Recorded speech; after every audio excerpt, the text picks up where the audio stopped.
Hello, everybody. I am Sammy 15, the Dragon Team here today, and welcome to yet another Decklist interview with Liam Williams, who managed to make top 8 in Utah Regionals in Week 3. And today he's been generous to share with us his Yveltal deck, which I think the name that everyone's calling is Yveltal Tempo or something like that. I think people are calling it Tempo Dark. Oh, Tempo Dark. Alright, close enough. But yeah, so this was Week 3, and the new Fates Collide set was legal. So what was your so why did you decide to, go into this tournament with this deck and this list in general? Well, I've played Yveltal decks with Max Elixir since Portland Regionals, which was actually a Week 3 Winter Regionals, but it was the first weekend Breakpoint was legal. Mm-hmm. I was basically just playing Israel Sosa's Yveltal Maxis list, but with Max Elixirs, and I thought they were good. But testing for Seattle Regionals, I kind of realized I never really wanted to use Maxis and Yveltal mirrors, and so I just cut those pieces to make the deck more consistent. Mm-hmm. I played it at Seattle Regionals and I made top 16. I changed 3 cards in the deck. At Seattle, I was playing Reverse Valley instead of Parallel City, Mewtwo instead of Hex Maniac, and a Sableye instead of something. One of the Dark or yeah, Shaymin? yeah, I put in a second Night Spear Darkrai. That's All right. right, thought as much. So you, so going into this thing, you did no, not this thing, this regionals. You decided not to run anything from off the newest set, Fates. Was there any reason for that, or you just didn't think there was anything good to be added to the deck? The only card from Fates Collide I ever really thought about putting in the deck was Mew, because the idea there was Mew could also counter Gallade like a Mewtwo EX, Mm-hmm. but it had free retreat. But I decided that Mew probably wasn't very good because unless you have a Dark Pulse Darkrai in play, um, it can't attack for 1 energy. And usually, if they have a Glade active and attacking, it means you used your Dark Pulse Darkrai. Yeah. And also, I'm playing Silent Labs, and so I didn't think Mew was going to be very good with Silent Lab. All right. Fair enough. Fair enough. My personal opinion, Mew is not that great in the mirror match as well. It's too fragile. I mean, having free retreat and the ability is nice, but Mews have always been fragile, so that's fine, I guess. So now walk us through your tournament. What did you play against in round one, if you can remember? Yeah, in round 1, I played against a Mega Alakazam Wobbuffet Bats deck. I've heard Um, about that a little bit. yeah, it was a little scary because I attached a lot of energies, and regular Alakazam EX's first attack can just kind of spread damage all over my board if I'm trying to set up. Yeah. But it only has 160 HP, and so I got a turn 2 Dark Pulse for 160 and KO'd an Alakazam, and the game wasn't very hard from there. And then Yeah. in game 2, it was just kind of the same thing again. All right. Yeah, Mega Alakazam does not seem to be that good in my opinion. That deck just seems kind of underwhelming in my opinion. Yeah, it has a lot of trouble against Fright Knight too, since it makes Mega Evolving end their turn, or Silent Lab, since then they just can't use the ability. Yeah, Silent does counter the Alakazam pretty well. So, um, so you had a pretty easy round one. I would like you would say, right? Yeah, I would say that. Yeah. So what did you face in round two? In round 2, I played against a Seismitoad Giratina deck. Mm-hmm. I won game 1 and I won game 3. I lost game 2. I got Getsist. Pretty normal story and expanded. Oh, I got turned what gets us. Well, GG, let's go on to game three. Basically, that's sometimes it feels. Yeah, that's how it feels a lot of the time. But Seismitoad Giratina isn't a very hard matchup. Mhm. Even though they're turn locking you, you get the one turn of being able to play all your max elixirs and dark patches, and Yeah. that's usually good enough, especially with Fright Night. Just pitch black spear. If you can set two of those up on turn one, you're all set. Yeah, historically speaking, Yveltal just in Dark decks in general just kind of body Seismitoad Guillotine pretty hard. Yeah, That's part of the reason why some people are scared to play Seismitoad Guillotine because Yveltal, so like Dark decks are such a huge thing over here in the States and just everywhere. I was really surprised to see Seismitoad Giratina, but I didn't think it was a bad play. I think Crushing Hammers are very good, and Giratina is really good, and Seismitoad's really the only shell that fits in. Yeah, But it's just too slow, I think. yeah, it is kind of slow to be honest, but I do have a soft spot for Giratina personally, but that's just me. So you're 2 out at this point, going to round three. What do you play there? In round three, I played against a Seismitoad Bats deck, Huh. and it's a little harder than Seismitoad Giratina. Because you can't just go Lysander Guillotine at that Guillotine on the bench and just go GG. Right, but it was not too bad. I set up Fright Night of Eltals. Oh. I actually went second in game one, Mhm. and my hand, except for a Shaman, was Getsist away. But I drew a Parallel City for my turn, and Parallel City is really good against Toad decks Yeah. because if you Parallel City against Toad and you put the -20 water damage side against them, their Quaking Punches are doing 10. And then Oh. Fright Night, their like Muscle Bands and Fury Belts don't work. Yeah. And then a lot of Toad decks aren't playing Verbanks anymore, and so they're like hitting for 10, maybe 20 if they have a laser or something. But if you get a turn 2 Pitch Black Spear off against any Toad deck, it's not very hard to win. No. Especially when they're just doing 10 damage to you every turn. You're like, oh, I can't use items? Well, it'll be forever since before you just knock me out anyway, so I'll take my time. Eventually I'll Yeah, kill you. sometimes you have to settle for doing 60 to 2 Seismitoads. I have to settle to only do 60 to do Seismitoads. That's still pretty good. Yeah. So, you're 3-0 at this point. How did round four go for you? Well, in round 4, I played against a Trevenant deck, Oof. Well, that's which actually is kind of good for very you. good. Yeah. He was playing the weakness policy version with crushing hammers, which is definitely one of the harder Trevenant decks to beat with the Yveltal. I think it's Mhm. actually pretty close to 50-50. Yeah, I would say it's slightly in a volatile flavor, but other than that, it is pretty fair.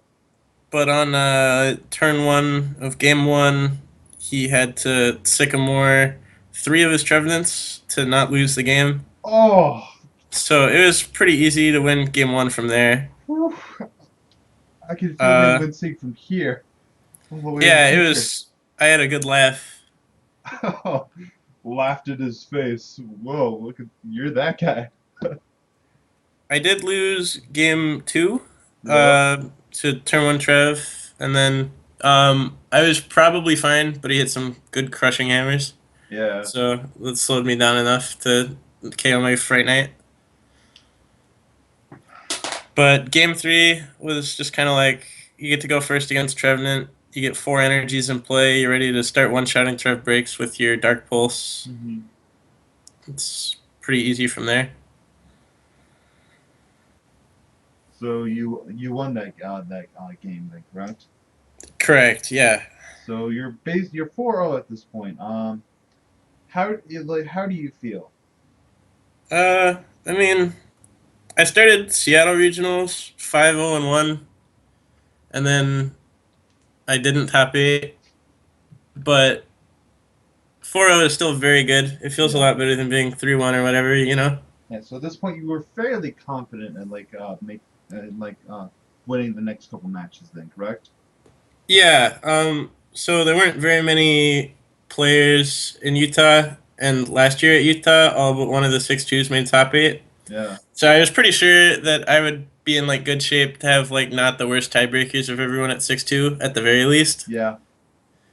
So I was feeling good about my chances. Mm. So, all right. how did round five go for you? In round five, I played against Mark Garcia, who won the tournament. He was playing Yveltal Max Elixirs as well. Mm-hmm. Game one, I got Getsist. Game two, I Getsist him.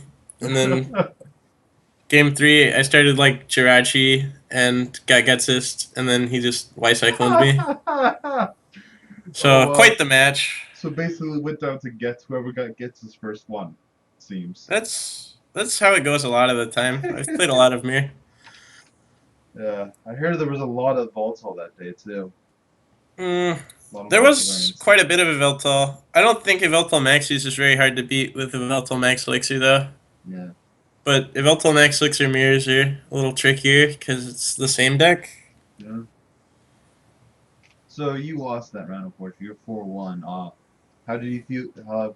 Not how do you feel, but how did round six go for you? In round six, I played against Kenny Britton, who was playing the same 60 cards as Mark Garcia, but The same. I 2-0'd him. Okay. Their list was a lot like my Seattle list. They were still playing like Mewtwo, Mm-hmm.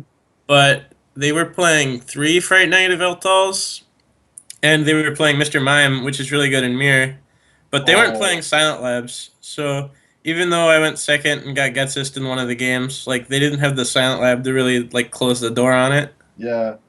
So you're like, oh, here's a shaman. Go.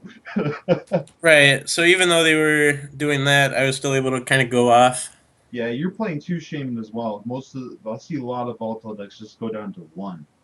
Playing two is pretty important when you're trying to do as much as possible on turn one against Trevenant or Seismitoad decks. Yeah, I agree with that. So, But yeah. so round six, I won not too hard against Yeah. Mirror. So, you're 5-1. Go. How did the round seven go? Round seven, I played against Israel Sosa on stream. Ooh. What stream was this? This is the Utah Pokemon stream. Yeah, you took Pokemon stream. I think I actually saw a little bit of their stream, but I was mostly watching New England. Yeah, yeah. But game one, Israel went first Hmm. and correctly decided to get this me instead of Maxie's, and he hit 5 items and left me with a Dark Energy and a Shaman start. Well, you have a shaman, so. Well, I started it though. I couldn't use setup. Oh. Yeah. Oh no.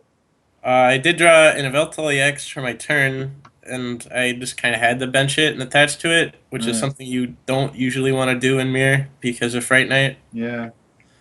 But the game didn't take very long. I lost pretty fast. Yeah. And then game two, I did get to go first, but I didn't really do anything, and I still just lost the game again. Aw. So, you're 5-2 at this point. I'm guessing you're just pretty much just trying to win your last match so you could like maybe squeak your way in. I guess that's your thought at this point, correct? Well, I was pretty sure I would make it at 6-2 because only one person had started the tournament 6-0. Yeah. And so I didn't think there were going to be like a bunch of people able to ID in the last round. There were only 4 people that made cut with seven or with more than 18 match points, Mm-hmm. and then there were like 4, 503 or 6-2 people. Uh, yeah, I heard that. So I Yeah, go wasn't on. too worried about like squeaking in. I was like pretty confident I would make it with a win. All right. Because I heard that like from a couple other people that I interviewed already who are at Utah Regional said that like the judges there were yeah, shutting down on the gentleman's agreement, which is at the end if you would go to tie end of 3 turns, whoever has the most prizes wins. I heard they were shutting down on that, which allowed for more ties and more people to squeak in. At least that's what it seems like to me. Mm, I would say that the judges were cracking down on that, but that also it didn't really seem to be affecting the top tables very much. Like most of the matches just weren't going to time. Yeah. I would say more realistically, what caused so many 6-2s to make it was the tournament like barely meeting the eighth round attendance requirement, which Ah. really throws the numbers off as opposed to being very close to a ninth round or whatever. Yeah. As as someone who actually wasn't in a in an 8 round tournament that was actually like 2 people off from being a 9 round tournament. yeah, I guess it does have a different feel to it. There's there are more people who have to like squeak in with X11. Well, if you're 8-2, it's a bit it's a bit easier for you to perhaps like maybe get in. Yeah. And so anyway, what was your eighth round match like? In round 8, I played against a Waylord deck. Oh wow. Yeah, he had actually played against my friend Oliver earlier in the day. Hmm. My friend Oliver was playing the same 60 cards as I was, and they tied. But I kind of knew about some of his techs. Hmm. He was playing the Durant with chip off, so I knew maybe to fire off a Chorus a little earlier than I necessarily had to, just to be safe. And I knew he was playing Dedenne, so getting a big Yveltal wouldn't work. So my plan in the match, I was going to attack with Fright Knight as often as possible, because spreading damage out versus just doing a lot of upfront to one way lord Yeah. made it a little harder for him to heal with like max potions. Ah. And I wanted to stretch him as thin as possible. And then whenever he played a rough seas to start healing 30 off two things, I would play a delinquent. And I played like three or four delinquents that game, which made him like probably a fewer cards than I did, Yeah. which makes decking me out really hard. Yeah, because don't think you usually only want to like use stuff like your opponent has like three cards for less in their hand, just so you can like make sure they'll no cards for you. But using Dual Equal against like something like Whale or like something with a huge hand or like maybe a moderate hand, that's like the idea is to like either deck you out, just kind of lock you down. That can actually very much so throw a wrench in their plans. Right, if their plan is to like play an N and shuffle a bunch of cards in, and you delinquent them three times and make them discard nine cards, it's like milling nine cards off their deck. Right. Which is pretty nice. So. Yeah, you were able to win that game, with not somewhat easily. Would you say it would be difficult or easy or kind of medium? I would say game one, I was very scared, but it worked out. Yeah. I don't think I was ever like not going to win the game, but I definitely was worried like the whole time. I was like, what could this Waylord deck do? Oh Just because yeah. I hadn't like played against Waylord before. Yeah, whenever you play like it's a weird deck, you don't really know how it works. You just kind of sit there at the edge of your deck going, "Oh God, oh God, oh God, oh what do I do? What do I do? Okay, will this work? Okay, it's working. Let's go." Right. But as soon as I won game one, there were only 14 minutes left on the clock, and I was Ah, like very sure that I could just tie, or I could just go to time and win 1-0. yeah, it's the basic strategy when you face Wheeler and deck out decks in general. But what actually happened in game two was I set up my Dark Pulse Darkrai, which I Hmm. had been unable to set up in game one. I had to fill my bench up. Yeah. And setting up my Dark Pulse Darkrai, he just conceded immediately because you can't Dedenne it, and it's hitting for 200 a turn. Yeah. Like, he doesn't have any counter to deal with that. Wow. So So, 1 2-0 against Waylord. you don't hear that too often.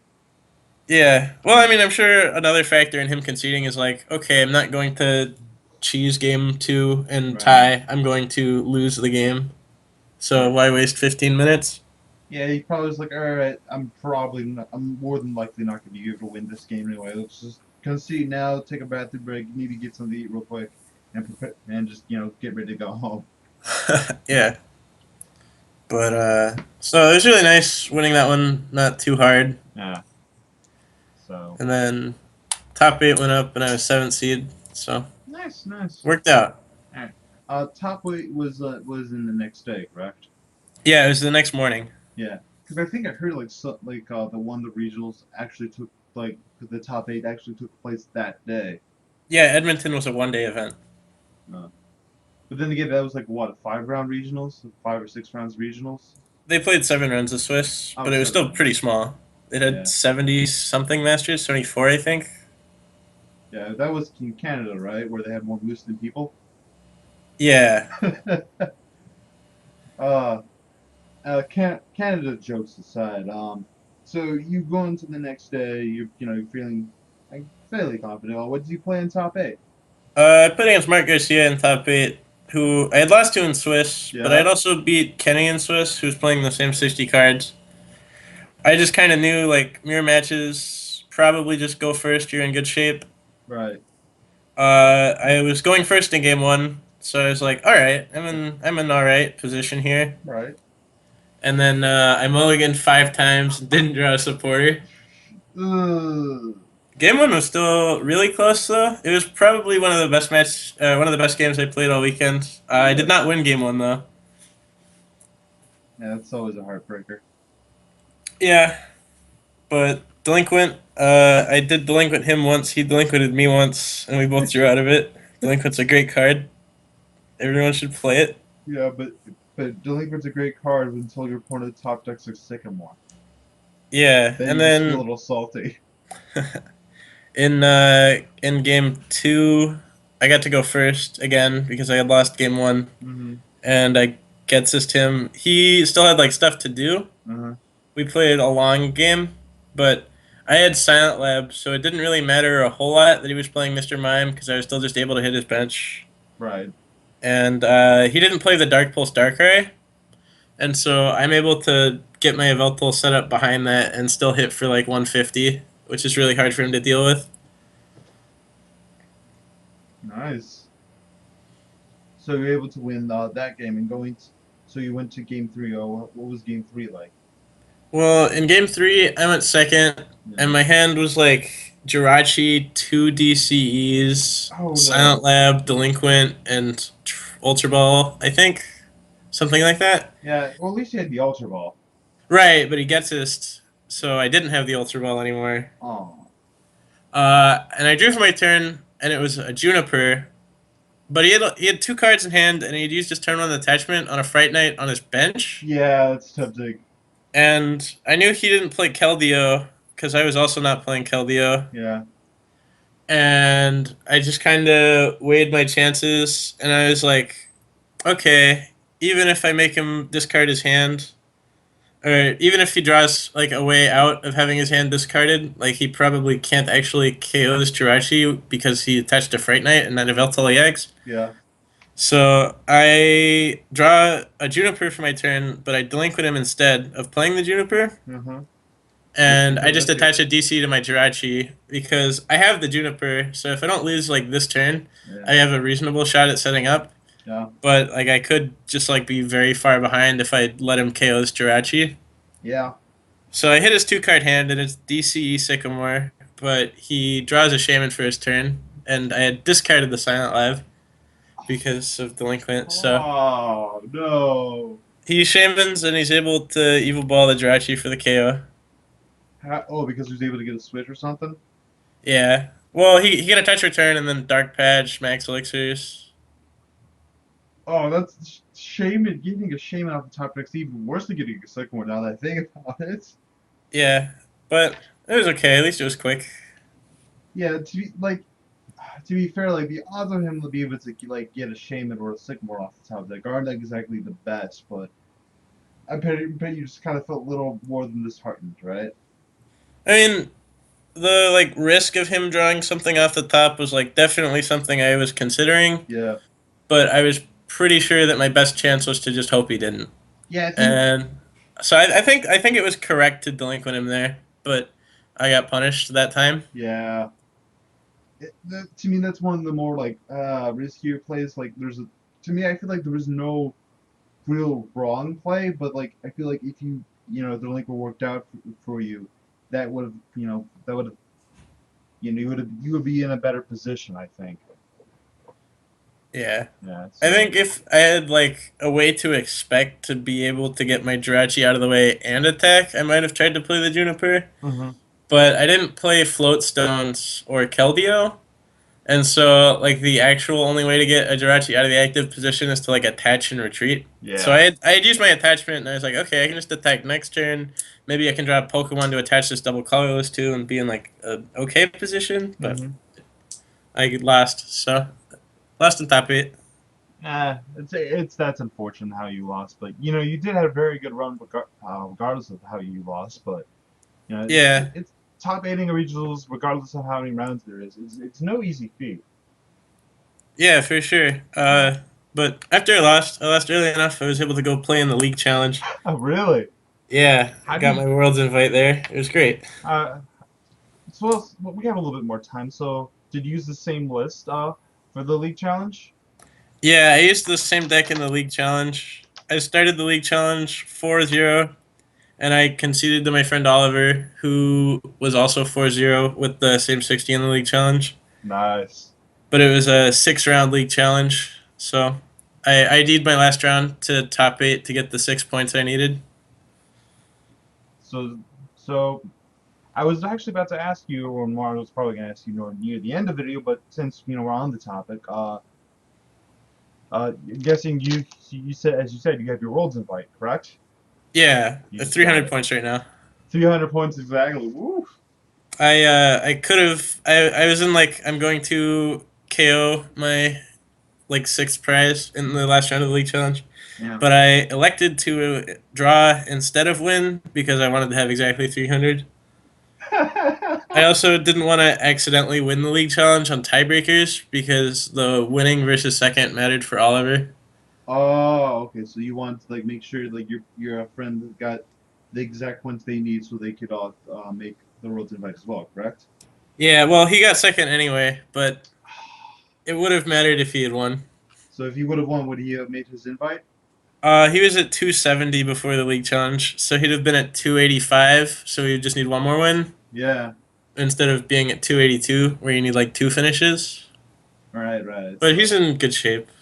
yeah, he should be able to make it. You know, if he just needs a couple more league challenges and he's good to go, or maybe he does like decent at like at nationals if you guys are going. Yeah, So congratulations on making your world's invite, yeah, it was a good weekend. man. It's always a nice weekend when you're to make your world's invite. Not that I would know personally, but anyway, going into the actual list, were there any changes that you wish you did make, but then eventually decided that going to changes that you did not make, or are there any changes that looking back on going, yeah, I wish I would have added that to the list? Um, so Hex Maniac, the idea behind Hex Maniac was it's probably really good against Alakazam if anyone played that. Right. There's a lot of random weird things like Pyroar that like we didn't have an answer to if somebody played that. Yeah. And then Hexmaniac works against Vileplume and Trevenant, and it lets you play items for a turn. Yeah. But I'm pretty sure we just don't beat Vileplume Jolteon no matter what, and that we should have just played two Lysanders. But Yeah. Hexmaniac was really good in the Alakazam round, so hard to say. And then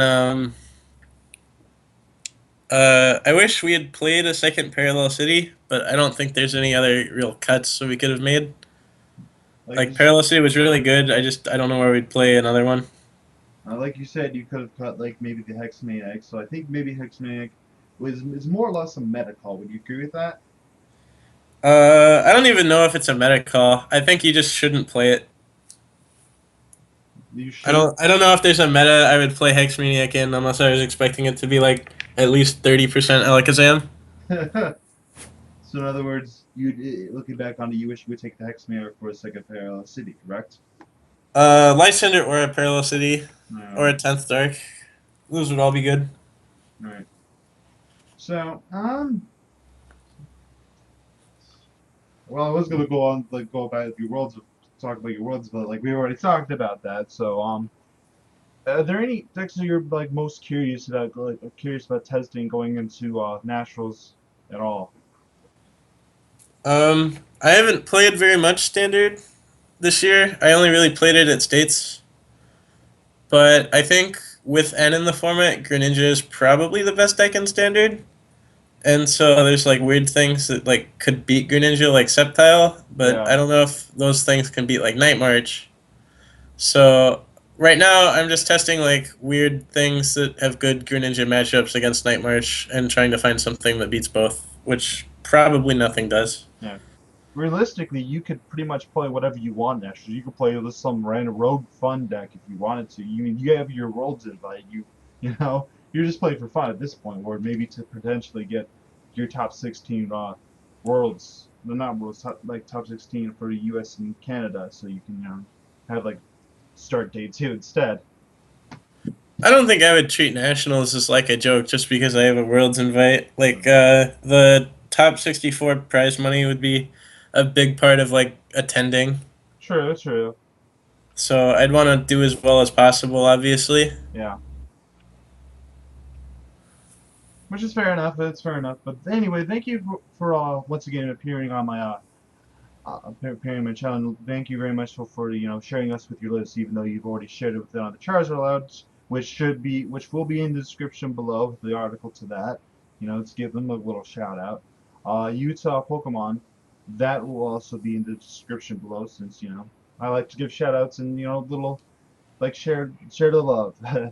So thank you everyone who tuned in to watch this video. Please like, subscribe, all the silly stuff, and I shall see you guys again, hopefully, next time.